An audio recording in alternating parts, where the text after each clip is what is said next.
ប្រជាពុទ្ធបរិស័ទទាំងក្នុងប្រទេសនិងក្រៅប្រទេសមានការសោកស្ដាយជាខ្លាំងនៅពេលដែលទទួលដំណឹងថាព្រះធម្មវិជាជួនកក្កដានឹងលាចាកសិក្ខាបទក្នុងពេលឆាប់ៗនេះ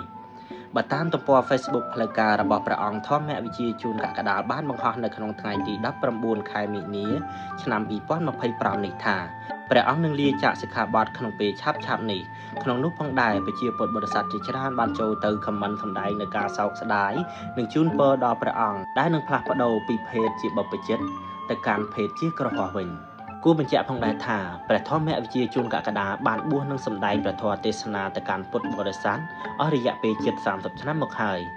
ព្រះអង្គជាព្រះសង្ឃមួយអង្គដែលមានស្នាព្រះហស្ថច្រើននៅក្នុងសង្គមដែលបានបង្ហាត់បង្រៀនទៅដល់សិស្សគុណជាច្រើនអង្គរួមទាំងសម្ដែងព្រះធម៌ទេសនាចែកជូនញាតិញោមពុទ្ធបរិស័ទទាំងក្នុងប្រទេសនិងក្រៅប្រទេសបើទោះបីជាព្រះអង្គសឹកក៏ពិតមែនក៏ប៉ុន្តែព្រះធម៌ដែលព្រះអង្គសម្ដែងមាននៅតាមវិទ្យុខ្សែអាចក៏ដូចជាបណ្ដាញសង្គមផ្សេងៗដែលអាចឲ្យប្រជាពុទ្ធបរិស័ទក៏ដូចដែលអ្នកចង់ស្ដាប់នៅព្រះធម៌ទេសនា